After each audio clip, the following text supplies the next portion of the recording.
Lesti Kejora, Bilar, Sambo, dan sebagainya. Kira-kira ikhlas nggak pada saat kita nonton acara gibah tersebut diambil oleh Allah Subhanahu wa Ta'ala?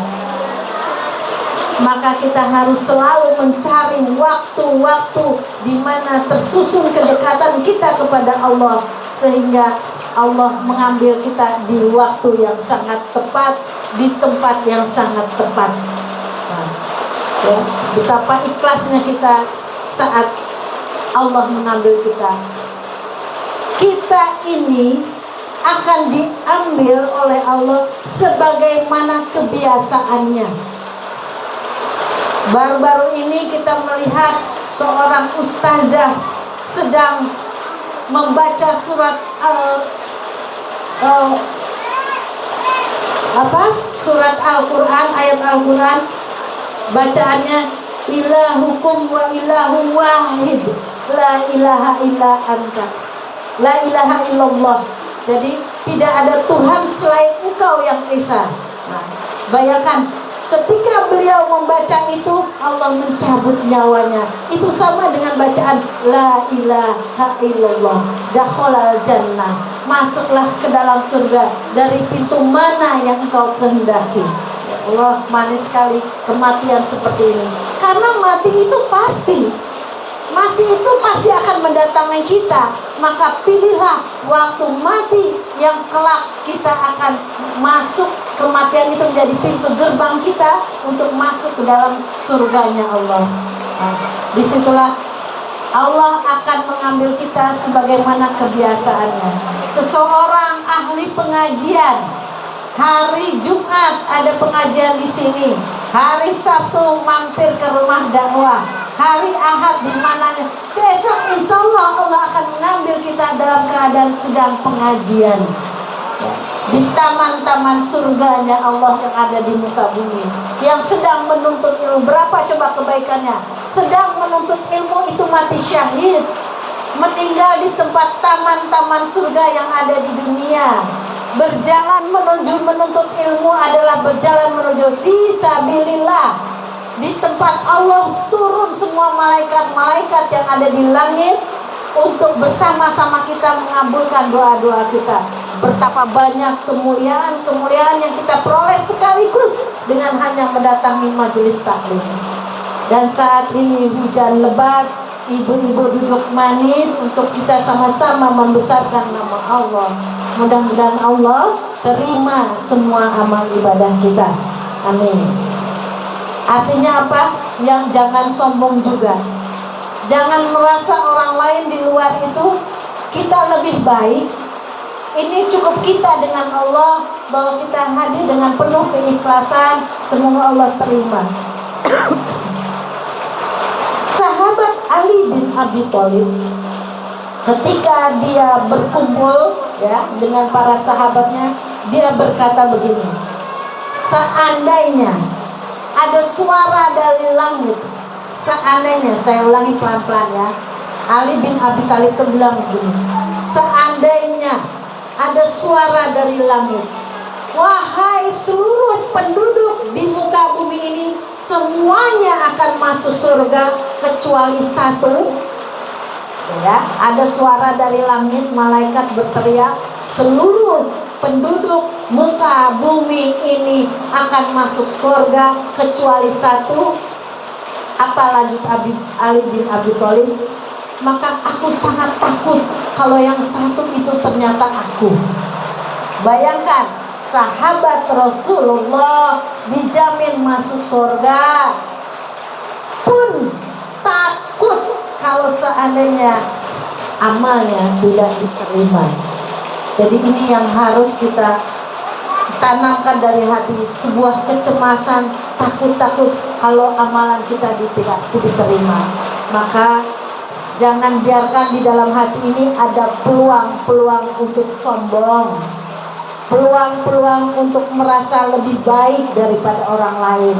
Tapi tanamkan di dalam hati ini ketakutan kalau amal kita tidak tercatat dalam buku amalan kita, ya, sehingga kita selalu memperbaiki diri, selalu mengejar semua amal-amal ibadah yang bisa kita lakukan.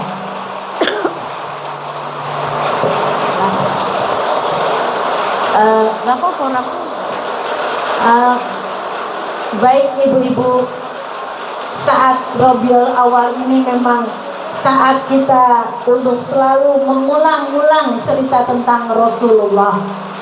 Bukan hanya saat ini, setiap saat sebenarnya. Setiap saat kita harus selalu mencari tahu siapa sosok mulia ini yang akhlaknya sangat dikagumi oleh Allah Subhanahu wa Ta'ala, yang budi pekertinya betul-betul menjadi contoh buat kita, yang kelembutan hatinya tiada bandingannya.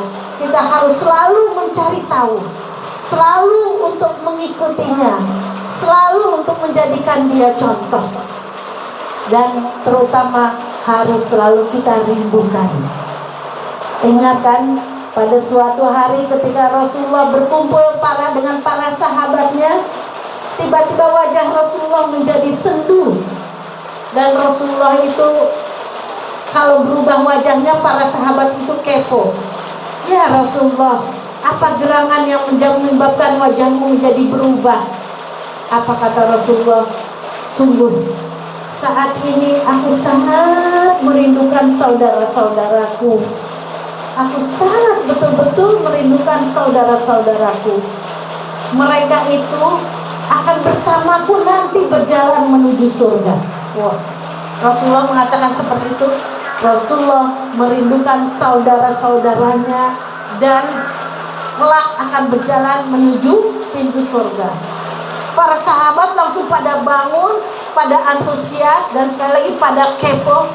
Ya Rasulullah, siapakah yang engkau rindukan ya Rasulullah, yang sangat beruntung akan berjalan dengan engkau menuju pintu surga? Apa kata Rasulullah? Ya, dia saudaraku. Para sahabat, kamikah ini ya Rasulullah? Kami yang selalu bersama engkau, yang selalu senang mendengarkan petunjuk-petunjukmu ya Rasulullah, yang selalu mengikuti apa kata-katamu. Tapi apa kata Rasulullah? Bukan engkau para sahabatku, kalian adalah sahabat bukan saudara. Bingung sahabat, lalu siapa ya Rasulullah yang engkau maksud? Betapa engkau sangat merindukannya, dan betapa beruntungnya mereka yang telah engkau rindukan itu. Apa kata Rasulullah selanjutnya? Dia adalah saudaraku yang belum pernah bertemu dengan aku, belum pernah langsung mendengar nasihat-nasihatku, hadis-hadisku, yang belum pernah melihat aku. Dia yang hidup ratusan tahun setelah aku meninggal. Aku merindukannya, dan mereka merindukanku juga. Kira-kira kita bukan ya? Kira-kira kita bukan yang merindukan Rasulullah pada saat kita duduk di sini ini? Kita belum pernah mendengar Rasulullah, kita belum pernah melihat Rasulullah, kita belum pernah langsung mendapatkan nasihat-nasihat dari Rasulullah, tetapi kita sudah merindukan Rasulullah. Apakah kira-kira kita yang dirindukan Rasulullah, yang disebutkan pada saat itu bersama sahabatnya dan dijanjikan akan masuk surga bersama Rasulullah? Bisa kita tanyakan di dalam hati kita, apakah kita merindukan Rasulullah? Apakah kita cukup mengenal beliau? Apakah kita mengikuti segala sunnah-sunnahnya? Apakah kita mengikuti apa fatwa-fatwanya? Apakah kita selalu membayangkan wajahnya? Apakah kita yang selalu ingin tahu tentang apapun yang dilakukan oleh Rasulullah, yang kelak kemudian Rasulullah merindukan orang seperti itu, yang kelak kita akan berjalan bersama Rasulullah menuju surga, padahal kita belum pernah bertemu? Mudah-mudahan itu adalah kita. Allahumma sholli ala Sayyidina Muhammad. Allahumma sholli wa sallim ala Sayyidina Muhammad. Allahumma sholli wa sallim ala Sayyidina Muhammad. Allahumma sholli wa sallim ala sayyidina Muhammad.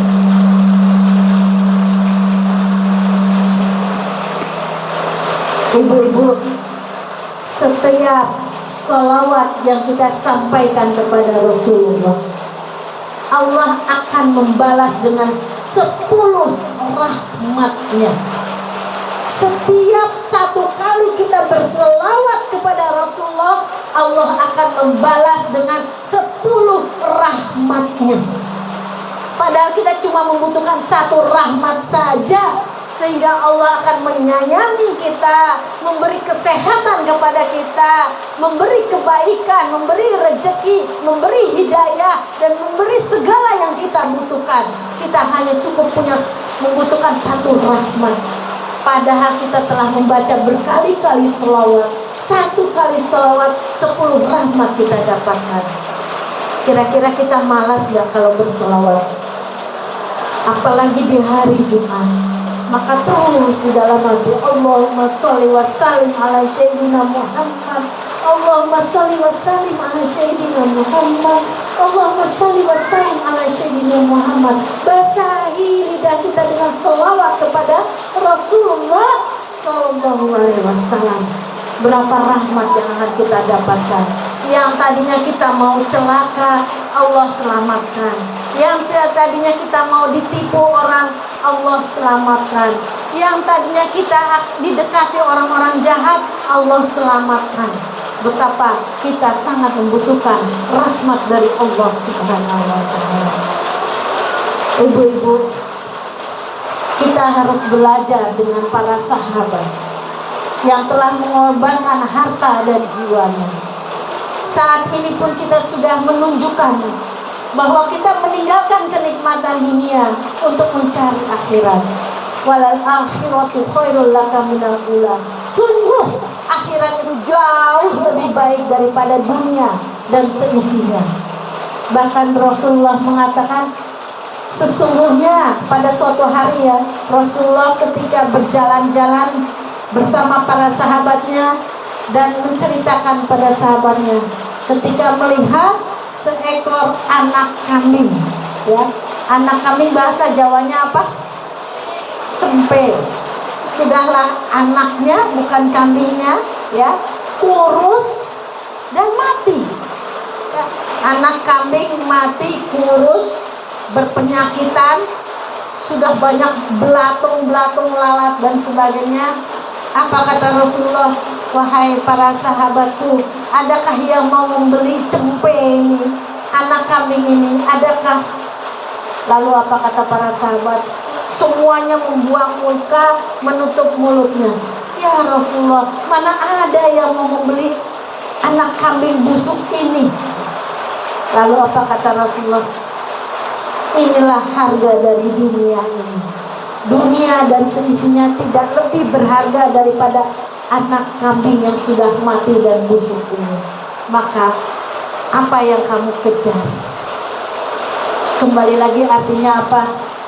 Tidak ada harganya dunia dan seisinya dibanding kita mencari akhirat yang kekal abadi. Yang kekal abadi.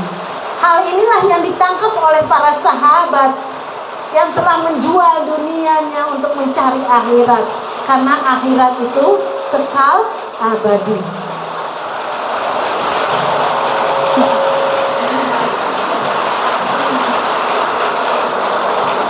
HP-nya si Cinendi, HP satunya mana?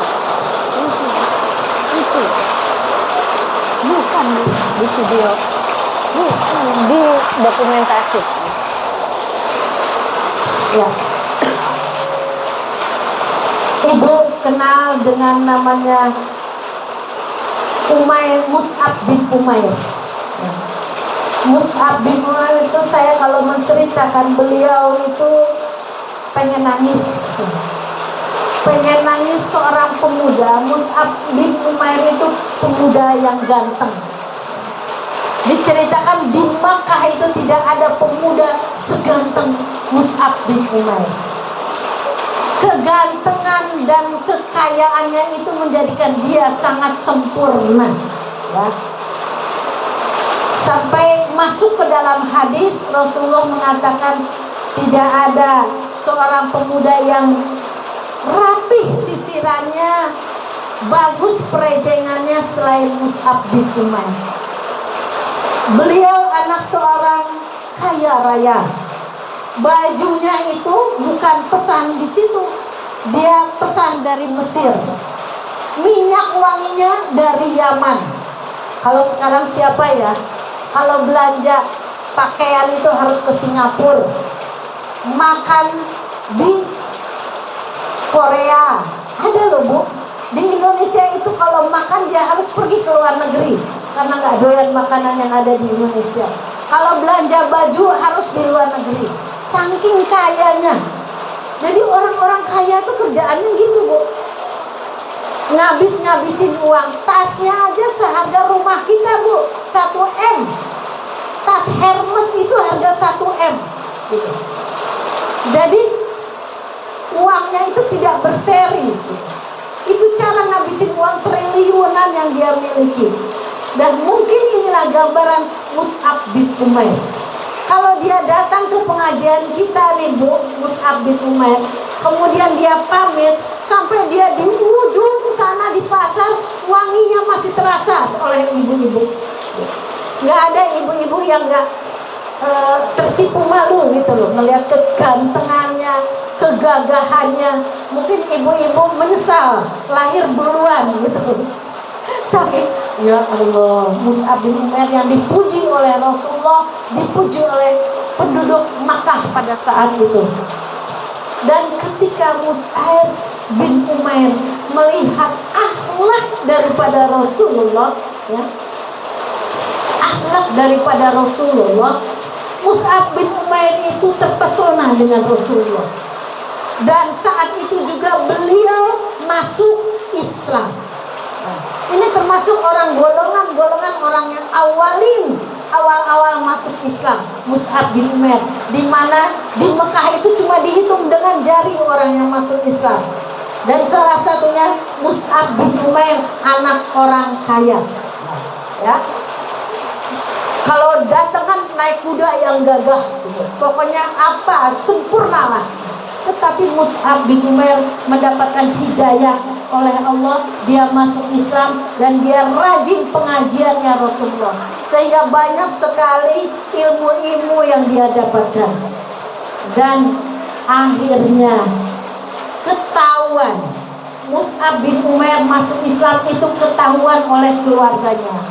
Dan pada saat itu penyiksaan yang pedih bagi orang-orang yang masuk Islam. Bagaimana Bilal dijemur, kemudian atasnya diberikan batu yang sangat panas. Saya ini baru pulang umroh Bu.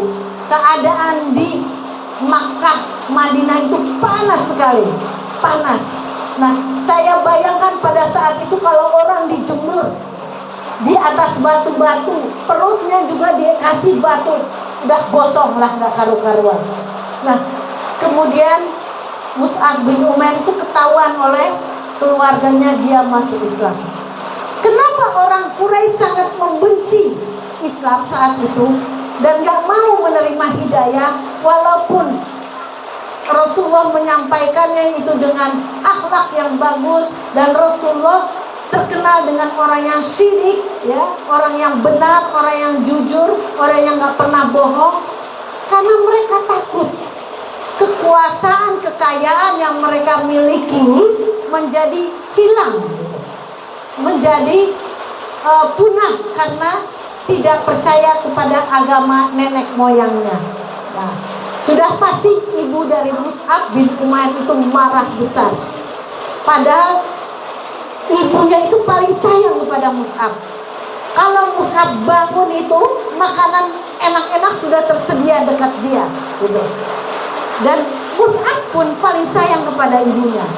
Tapi karena takut kehilangan kekuasaan, kehilangan kekayaan, kehilangan panutan dari masyarakat Makkah, Quraisy saat itu, ibunya tega menjemur Mus'ab bin Umair di luar. Menjemur, mencambukinya, menghilangkan semua fasilitas yang dia miliki, dan pokoknya penyiksaan yang sangat pedih, sehingga tubuh Mus'ab itu tercabik-cabik, badannya semakin kurus, dan bajunya diganti dengan karung goni. Sampai pada suatu hari Mus'ab berhasil melarikan diri dari keluarganya dan datang kepada Rasulullah. Saat itu Rasulullah menitikkan air mata melihat keadaan Mus'ab bin Umair yang sudah gak karu-karuan itu. Rambutnya acak-acakan, semua badannya menghitam, terus mengelupas, kulitnya pada mengelupas, mengeluarkan darah, bau anyir, dan bajunya dari karung goni. Menitik air mata Rasulullah SAW melihat keadaan Mus'ab bin Umair itu. Akhirnya Mus'ab bin Umair, ketika ada perintah hijrah, Mus'ab bin Umair itu dikirim ke Madinah untuk mengislamkan beberapa orang yang ada di Madinah sebelum Rasulullah pergi hijrah. Jadi sebelum Rasulullah hijrah, Rasulullah sudah mengutus 10 pemuda untuk berangkat ke Madinah untuk menyiapkan kedatangan kehadiran daripada Rasulullah. Jadi ibu-ibu yang punya anak masih muda-muda, persiapkan mereka menjadi pekerja-pekerjanya Allah, menjadi orang yang menjaga hukum-hukumnya Allah. Masukkan ke dalam pesantren-pesantren. Nah, dalami ilmu agama. Jangan sampai ilmu agama itu hilang di muka bumi Indonesia ini. Jadilah penjaga hukum-hukumnya Allah. Jadilah penjaga kalimah-kalimahnya Allah. Menjadi penjaga firman-firmannya Allah. Ini kita untuk meniru contoh Mus'ab bin Umair yang telah menukar akhirat dunianya menjadi akhirat. Inilah pemuda yang sangat cerdas, bahwa di dunia ini cuma sebentar, tetapi akhirat adalah selama-lamanya. Dan ketika mereka hijrah, perintah hijrah itu, dan Rasulullah telah menurunkan pemuda-pemuda, di sana ada Sa'ad bin Abi Waqqas dan lain-lain. Kemudian Abu Bakar sudah resah, ya. Abu Bakar As-Siddiq, sahabat Rasulullah itu sudah resah. Ya Rasulullah, aku juga mau hijrah. Hijrah ke Madinah itu nggak gampang, Bu. Bisa-bisa mati di jalan. Jaraknya jauh sekali, melewati padang pasir, panas terik, dan di sana tidak ada tumbuh-tumbuhan, tidak ada tempat berlindung. Bisa-bisa mati di jalan, Bu. Tetapi Abu Bakar As-Siddiq sudah bertanya kepada Rasulullah, ya Rasulullah, kapan giliranku hijrah? Rasulullah menahan Abu Bakar. Tunggu ya Abu Bakar, kita belum mendapatkan perintah dari Allah. Dan kemudian pada suatu malam Rasulullah diperintahkan untuk hijrah. Hijrahlah malam ini juga. Orang-orang Quraisy sudah bersiap membunuhmu. Sudah ada lomba, barang siapa berhasil membunuh Muhammad maka akan mendapatkan hadiah yang luar biasa banyaknya. Dan kemudian datanglah perintah hijrah Rasulullah untuk hijrah malam ini juga. Dan ketika Rasulullah keluar, melihat di luar sudah penuh orang-orang Quraisy itu mengepung rumahnya. Dan kemudian Abu Bakar menyuruh siapa? Keponakannya yang juga menantunya kelak, Ali bin Abi Thalib, untuk tidur di tempat tidur Rasulullah. Rasulullah keluar setelah menebarkan pasir di wajah para pengepung itu. Kemudian para pengepung itu tidur semuanya. Rasulullah bisa berjalan. Kemana Rasulullah berjalan? Ke tempat Abu Bakar As-Siddiq, ya. Kemudian, wahai Abu Bakar, aku akan hijrah malam ini juga. Allah telah memerintahkan aku untuk hijrah ke Yastrib. Kaget Abu Bakar. Ya Rasulullah, siapa yang menemani engkau hijrah? Akukah? Apa kata Rasul? Ya engkau Abu Bakar. Menitik air mata Abu Bakar saat itu. Saking gembiranya menjadi teman Rasulullah untuk bisa hijrah ke Madinah. Ya, beginilah orang-orang yang mencintai Rasulullah ketika diperintah, ketika disuruh ngapain aja itu menjadi gembira. Ketika Rasulullah menyuruh sholat zuhur, sebelumnya lakukanlah sunnahku apa? Sholat 4 rakaat, sesudahnya 2 rakaat. Kita gembira melakukannya, itulah yang disebut kita mencintai sunnah-sunnahnya. Ini yang disebut Rasulullah merindukan kita dan kita merindukan dia. Jadi orang yang mengatakan rindu kepada Rasulullah akan gembira ketika melaksanakan sunnah-sunnahnya. Dan disitulah Abu Bakar diceritakan menitik air matanya saking gembiranya menjadi teman Rasulullah. Padahal resikonya apa? Kalau pergi hijrah bersama Rasulullah, resikonya adalah mati dibunuh oleh orang-orang Quraisy. Nah, inilah apa cerita daripada kehebatannya Abu Bakar. Apa rahasia daripada kenapa Abu Bakar yang diajak untuk hijrah? Kenapa bukan Umar bin Khattab? Ibu-ibu tahu nggak? Umar bin Khattab itu jangankan manusia, setan jin aja takut ngelihatnya. Orangnya tinggi besar, suaranya menggelegar, kemana-mana bawa pedang. Ketika Rasulullah dengan Abu Bakar itu hijrahnya dengan diam-diam, dengan ngumpet-ngumpet, ya, dengan ngumpet-ngumpet. Yang dilakukan Umar bin Khattab setelahnya apa? Setelah Rasulullah hijrah, Umar bin Khattab juga menyusul untuk hijrah. Apa yang dilakukan? Dia datang ke pasar pasar Ukais, ya, di tempat banyak orang. Umar bin Khattab menghunuskan pedangnya. Wahai penduduk Mekah, wahai kafir Quraisy, saya akan berangkat hijrah. Siapa yang istrinya ingin menjadi janda, anaknya ingin menjadi yatim, datang ke sini, halangi saya untuk hijrah. Artinya nggak ada satupun yang berani melawan Umar, nggak ada satupun yang berani menghalangi Umar untuk hijrah. Kalau saja Rasulullah mengajak Umar, tidak akan ada yang berani mengejar Rasulullah sampai harus ngumpet di Gua Sur, ya, sampai harus ngumpet di Gua Sur, sampai dikejar-kejar orang Quraisy. Mungkin nggak ada yang berani. Tetapi kenapa Abu Bakar yang hatinya lembut, yang pribadinya sama dengan Rasulullah, yang nggak pernah bertengkar, itulah yang diajak oleh Rasulullah.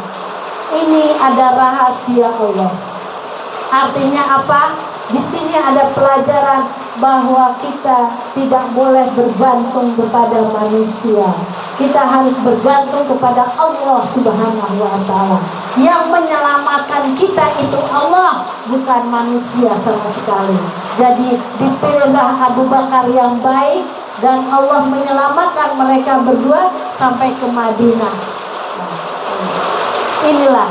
Jadi ibu-ibu kalau yang sudah pernah umroh, betul-betul di sana itu perbuatannya Allah. Yang terjadi adalah perbuatannya Allah.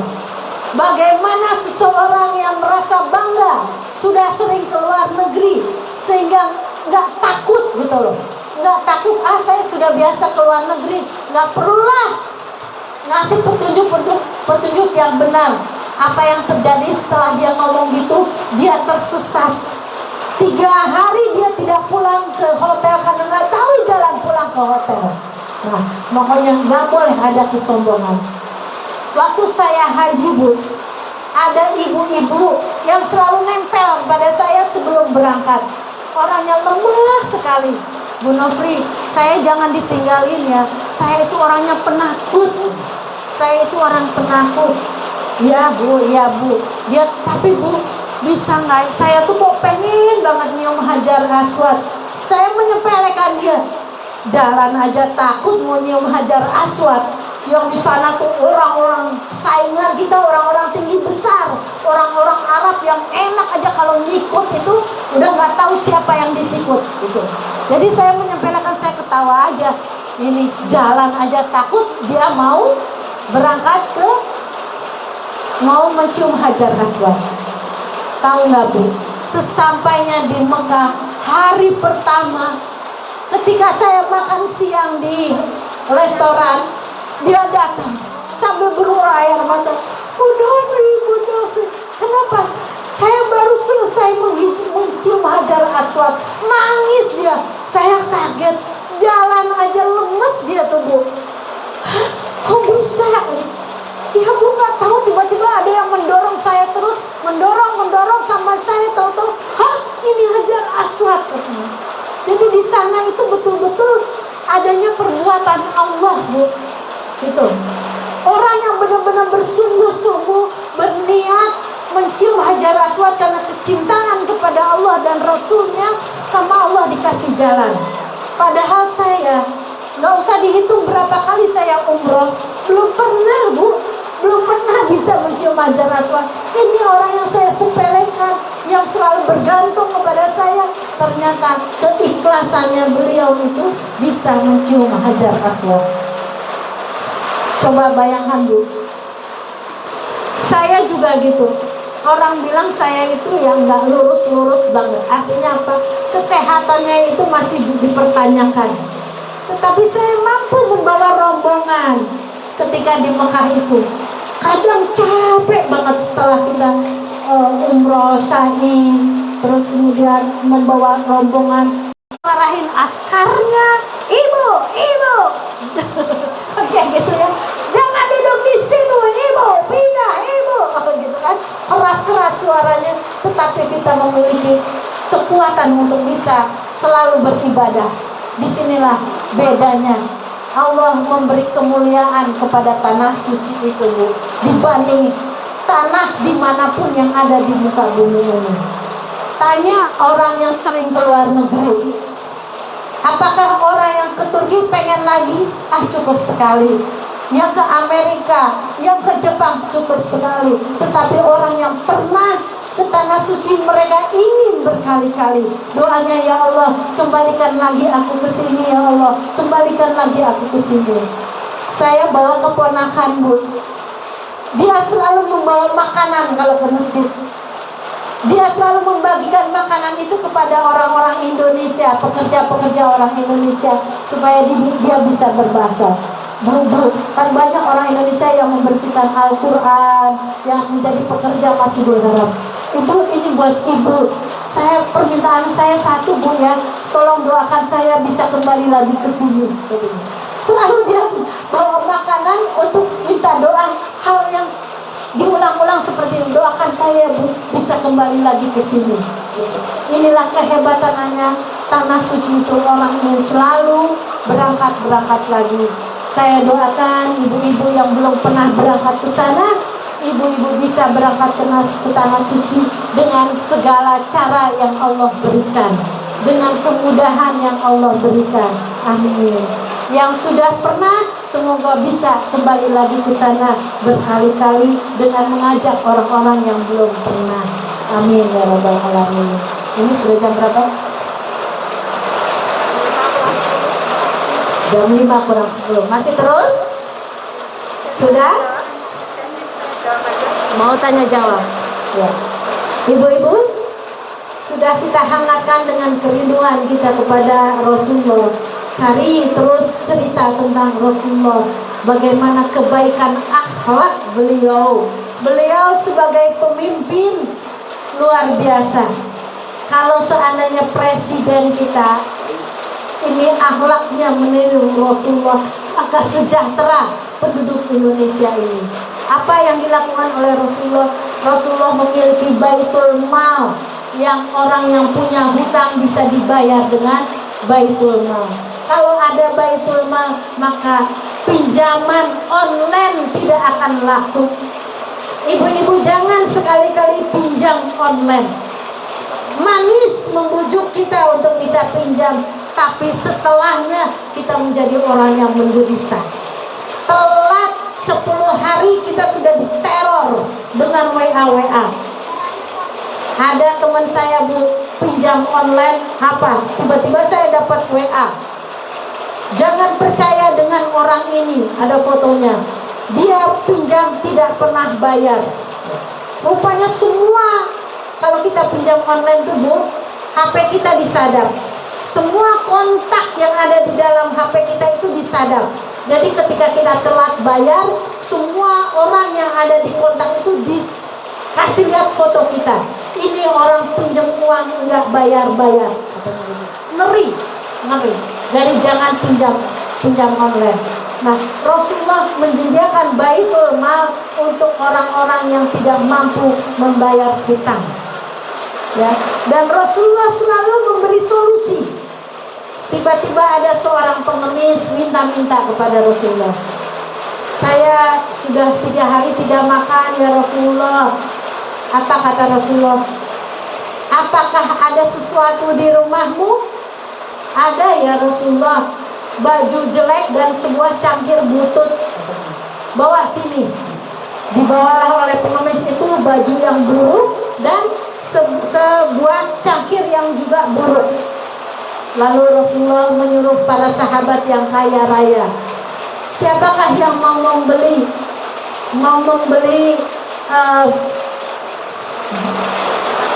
baju yang butut dan cangkir yang butut ini?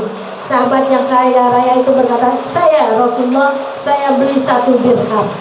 Ada yang memberi penawaran yang lebih besar lagi, saya ya Rasulullah, saya akan membeli 2 dirham. Kemudian dibelilah 2 dirham oleh sahabat. Rasulullah mengatakan, ini 1 dirham, belilah makanan untuk keluargamu. Yang 1 dirham lagi, belilah golok. Kemudian kamu pergi ke hutan, jangan pulang-pulang, ambil kayu-kayu di hutan, ranting-ranting yang sudah tidak berguna, jual kayu itu selama 10 hari. Akhirnya selama 10 hari aku tidak ingin melihatmu wahai pengemis. Baik ya Rasulullah. Akhirnya pulang-pulang 10 hari datang para pengemisnya. Ini ya Rasulullah, uang 10 dirham. Dari mana? Dari mengambil kayu. Kata Rasulullah, baik, teruskan pekerjaanmu ini. Jangan sekali-kali kamu mengemis. Jadi di zaman Rasulullah pengemis itu diberi solusi. Orang-orang miskin itu diberi solusi. Sehingga apa kata Rasulullah? Sesungguhnya tidak boleh orang itu minta. Tidak boleh seseorang itu menjadi peminta-minta. Jangan disangka ibu-ibu kita yang suka minta oleh-oleh kepada teman, datang ke rumah orang, ini saya minta mangganya 1 ya. Itu bukan pengemis, itu sudah dinamakan pengemis. Rasulullah mengatakan orang yang suka minta, setiap kali dia minta akan ada arang di dahinya nanti di akhirat. Jadi walaupun dia masuk surga, banyak coretan-coretan di dahinya orang yang suka minta itu. Kata Rasulullah, jangan kamu meminta-minta kecuali 3 hal. Yang pertama, kamu meminta karena memang kamu sudah tidak punya apa-apa lagi untuk makan. Hanya untuk makan loh, bukan untuk beli kerudung, bukan untuk ongkos, tapi untuk makan. Yang kedua, apabila kamu memang berhutang. Berhutang, kalau kamu jual nih rumah dan sebagainya, sudah kamu jual semuanya, tidak juga bisa membayar hutang, boleh kamu berhutang. Yang ketiga, kalau memang kamu sudah tidak mempunyai apa-apa lagi untuk menikahkan anakmu, itu baru boleh. Ya. Selebihnya nggak boleh. Jadi orang-orang yang mampu jangan menunggu diminta. Memberi sedekah kepada orang yang tidak meminta, pahalanya jauh lebih besar dibanding kalau orang itu meminta. Kalau kita lihat keluarga ini anaknya belum bayar SPP, segera kasih. Kalau dikasih kita boleh, ya. Kalau dikasih boleh tapi kalau minta nggak boleh. Inilah yang dilakukan oleh Rasulullah ketika menjadi pemimpin umat, memberi solusi, ya. Rasulullah sebagai pemimpin umat, beliau adalah teladan kita. Rasulullah sebagai suami, beliau adalah teladan kita. Rasulullah sebagai bapak, beliau adalah teladan kita. Rasulullah, hanya Rasulullah Sallallahu Alaihi Wasallam yang harus kita contoh, yang harus kita idolakan. Setuju ibu-ibu? Setuju ya? Ada yang ingin bertanya? Silakan sambil diminum.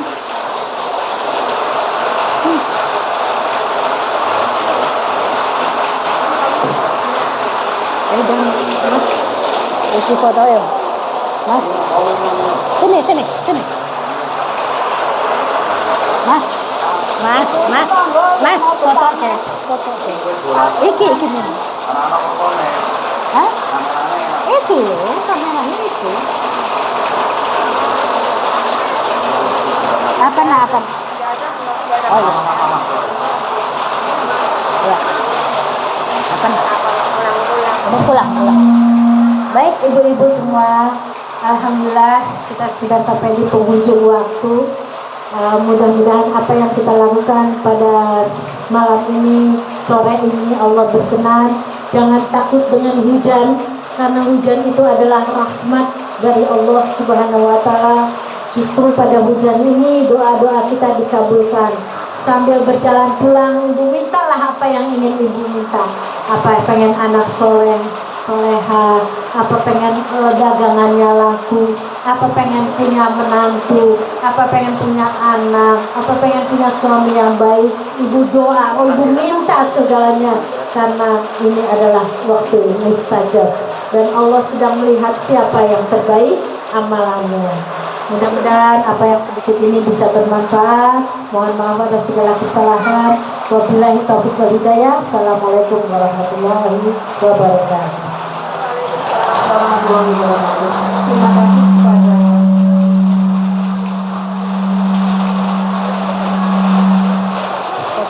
Foto. Ya, foto untuk